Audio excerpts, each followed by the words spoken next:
Thanks, Nikki. Yeah, Courtney had a lot of wisdom to share with you, and I'm going to try and give you a few insights after about 30 years of law practice. And I want to start off by talking a little bit about what I think is the importance of diversity in the legal profession, because I think it's important for a few reasons. In no particular order, number one, it's the right thing to do. It wasn't that long ago, just a few decades ago, that there were parts of the legal community that were hard to break into, and was not a very welcoming place to minority attorneys. And that was wrong. And it took a while, but and there's still distance to go, but it's gotten better.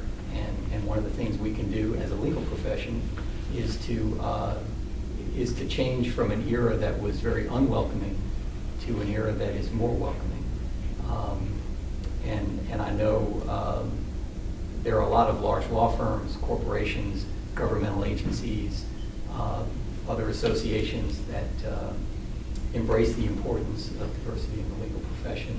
And I hope and expect that that's at least one of the reasons why.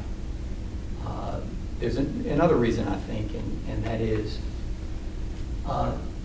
diversity is just good.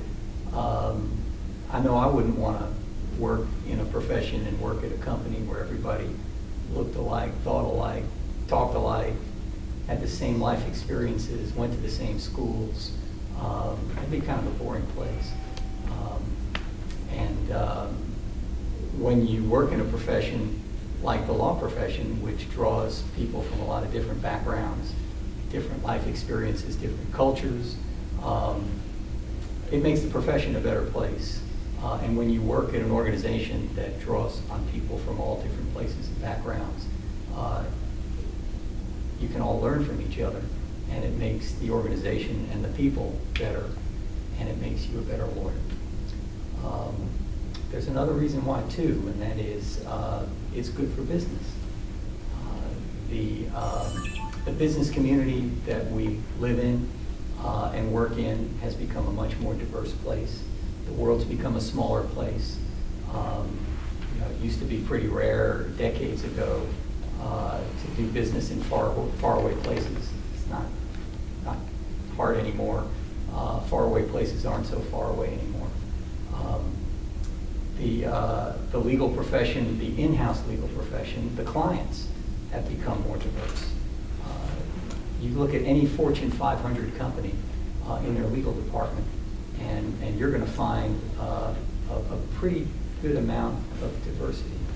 And those law departments, which hire law firms, have rightly asked the question, well, shouldn't something that's important to us be important to our lawyers who we hire? And law firms get that, they understand that, and have embraced it. Big companies typically hire law firms and get law firms on their approved list by a process called an RFP, or a request for a proposal. There's almost no RFP out there that you can get from a big company that doesn't have a part of it that asks about what that firm is doing in the area of diversity. And they've gotten pretty sophisticated about it. It's not just how many minority attorneys you have, but it's what are you doing for them? How are you helping them grow and succeed? How are you making them a part of the organization? How are they becoming part of your future? And that has been a real good impetus to help make the world of private law firms more diverse. And they are more diverse than they had been. Still have some distance to go to become even more diverse. But law firms listen to their clients. And the sophisticated client, and there are a good number of them out there, have made it known that it's important to them. It needs to be important to law firms, and law firms have been listening. Second thing I want to talk to you about is some advice I give to young lawyers who are just starting out with us each year.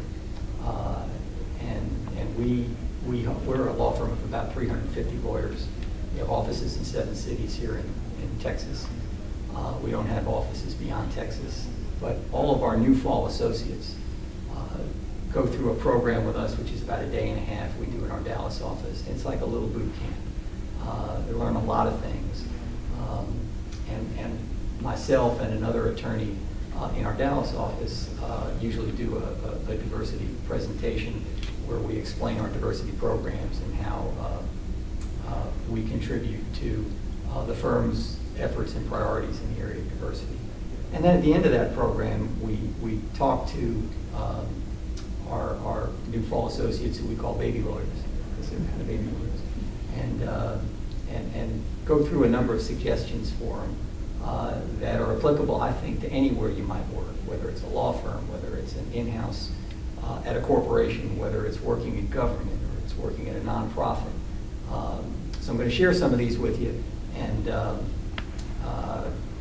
I wish somebody would have gone over them with me when I was starting out as a baby lawyer. In no particular order, except for this first one. The most important thing that any lawyer has is that lawyer's integrity. There's nothing more valuable that they have. And you should never, as a lawyer, whether you're a baby lawyer, a mid-year lawyer, or an old lawyer, you should never let anybody persuade you to compromise that, whether it's a colleague or an opposing counsel or a client or a judge or anybody. It is really the most important thing you have. And if you let somebody persuade you to compromise it, there's usually a heavy price to pay. And for some people, it's a career-ending move. So always value that integrity. You'll encounter some times in your career where the difference between black and white isn't so clear. That's when you should be, if you have to think about it more than a half a second, go talk to somebody whose opinion you value, and you'll probably get some good advice. Number two, treat everybody with dignity and respect. And that's not just the senior people at your company or your organization, but it's the people who clean the toilets and mop the floors and everybody else who works at the organization. It really is one big team. Number three, treat the staff like gold. You'd be surprised what you can learn from the secretaries and the word processors and the other people who've been working at the firm. They know a lot of things. They know a lot of practical things that will help you in your career. They deserve to be treated really well because 99.99% of them are great people, and they're there to help you. You should take advantage of it. And so when it comes time, Christmas time, get them a nice Christmas gift. When it's Secretary's Week or Staff Appreciation Week or whatever it's called these days, get them something nice for that too. You'll get a lot more out of them in terms of help and assistance if you're nice to them and you let them know it than if you're kind of mean and nasty. Be a team player. You probably all know what that's like. And you know what it is and you know what it's not. When you're in law school, the non-team players are the ones who, I guess if there are paper books at law school anymore, the ones who rip the pages out of the books or turn off your computers or whatever. There's no place for that at an organization. It only takes one or two bad apples like that to make it a pretty nasty place. So be that team player, be the one who helps out your colleagues when they have to leave early or they're off attending a sick relative or they're just doubled up on 2 trials they have to cover and they need help on something else. Be the one who helps them out because you're going to be in the other situation at some time needing some help too. Number 5, don't give anybody a hard time just to give them a hard time. There are frankly circumstances where it's appropriate to give somebody a hard time if they deserve it. But I've seen people do it when they really didn't need to do it and where it was uncalled for. And I've seen some people do it just to do it and they really don't realize that what goes around comes around, and you're going to be on the receiving end of that at some point. it's also a very small business community out there. And if you gain yourself a reputation for doing stuff like that, it's really going to not inure to your benefit and not be good for your career. When you make a mistake, and you will make mistakes because everybody makes mistakes, just admit it, learn from it, and move on. Nobody's perfect. Number 7, and this is kind of a big umbrella kind of thing. Exercise good judgment. Covers a lot of things. Some small examples of that. Let's say you have lunch planned with one of your contemporaries at your law firm, and the senior partner comes by and says, "Come on, let's go to lunch." Are you going to just say yes and ditch your friend? Well, you shouldn't do that. You might want to say, "Yeah, I'd love to join you for lunch. I already have lunch with my neighbor over here. Can we all go together?" Every once in a while, I've run across people who treat people in seniority differently and nicer than they treat everybody else. And everybody else realizes it. And usually the people in seniority realize it too. And it's not good to be known for that because you're kind of plastic and artificial. So exercise good judgment covers a lot of things. This next one's real important too. Manage expectations. So if somebody comes to you with a work project and says, "I'd like you to work on my matter. I need this by Wednesday." And you say, "Oh yeah, no problem." And that person leaves your office. You've just created the expectation that they're going to have it by Wednesday. Now, if you know you're booked up and there's no way you can get it to them by Wednesday, you've just done yourself a real disservice. Because you're not going to be able to get it in by Wednesday, and that person's going to be upset at you for not getting it in on time when you knew you couldn't get it in on time to start with. Let's say you believed you could get it in on time on Wednesday, and then something came up and you have to run out of town, it's some emergency, and you physically can't do it. That's the point in time to tell that person, "Yeah, I had this thing come up. Because of it, I can't get this in by Wednesday. Does it really have to be in by Wednesday? If so, I'm going to have to get somebody else to do it. If not, can I have more time to do it?" And 99.9% of people out there are going to say, "Sure, we'll get it covered." But you got to manage those expectations. Once you commit to something, be ready to deliver. And if you can't, at the very first opportunity you know you can or you think you can, let it be known, and that'll help you along the way. Number 9, and this is a big, tall building law firm thing. The bigger your law firm is, the more you're going to have to check on what's called conflicts. Every time the law firm takes on a new matter, there has to be a conflicts check run, and it's run by computer now. Like I said, we have about 350 lawyers. So every day, multiple times during the day, we have our conflicts check system being updated almost every hour, or almost every business hour. And if we see that we're about to take on a matter where we're suing one of our clients, that's kind of a timeout moment, and let's maybe not do that. So you've got to check conflicts. You also have to get your time in. And time is a complete cycle of things. You may be the best associate in the world. You may do the most fantastic work. You may be that next super duper trial lawyer or real estate lawyer or whatever. But if you do great work and you do everything right and then you don't get your time in, then it's not going to get paid for. Clients are used to getting their bills on time, and if they go on for too far, they're going to be less likely to pay them, and they're off to something else.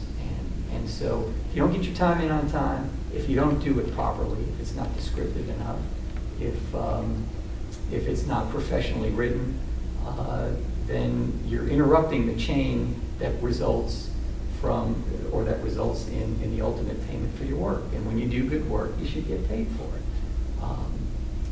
And if enough people don't do it, then there's a lot less money that comes in, and the light bill doesn't get paid, and the secretaries don't get paid. That's all a bad situation.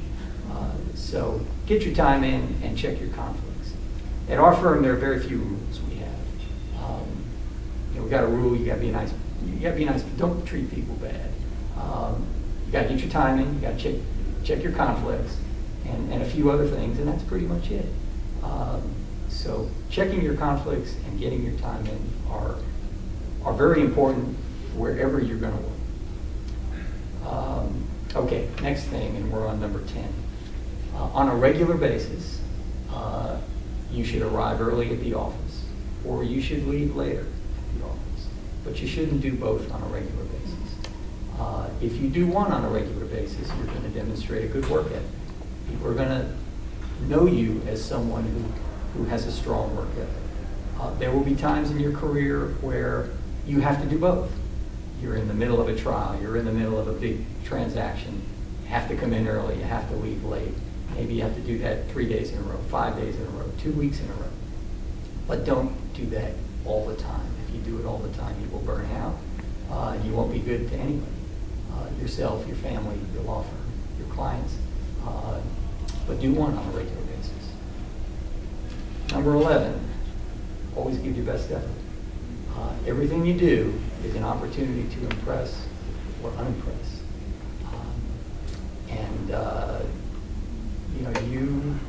You really, if you do 10 things great and you do one thing bad, the one thing you did bad gets magnified more than each of the individual 10 things that you did well. So nobody's going to be perfect. There are going to be times when you come up a little short here and there, but you don't want to come up big time short. So give that best effort all the time. Number 12, you should remember that everything you do professionally is not just a reflection of the client that you represent, but it's a reflection of the law firm that you work at.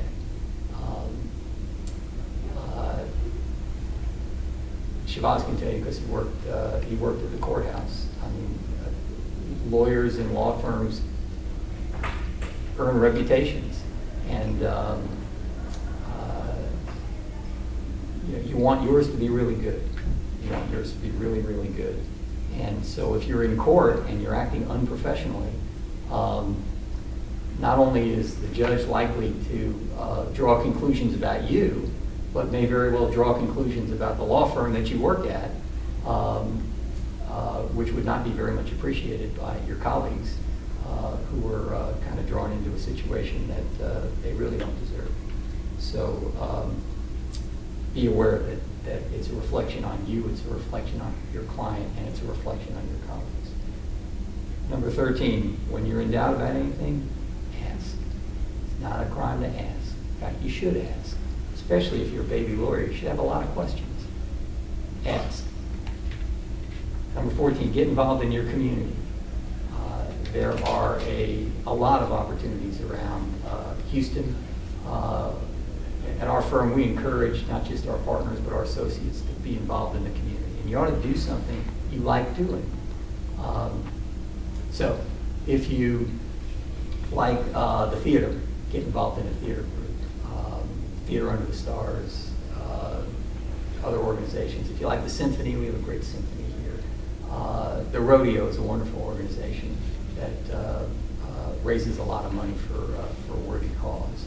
We have church groups, we have governmental groups, we have all these things, sports groups, whatever it is, bar groups, alumni groups, whatever it is you like to do, do it. You need to have a life outside the office too.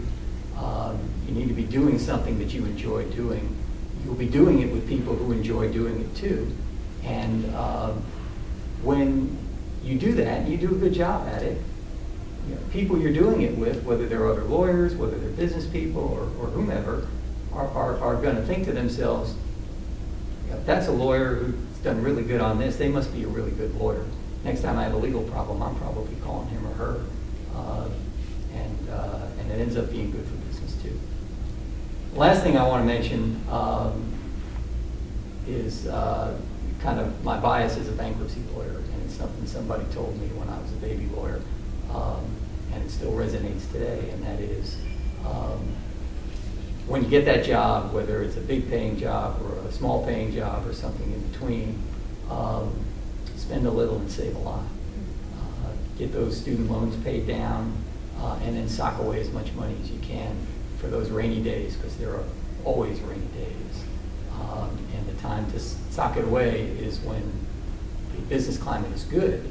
So if you spend less, you don't get that brand new shiny car, you don't get the newest TV that comes out, you take one less trip during the year, and you sock that money away when times get bad, and they will always get bad at some point in the cycle.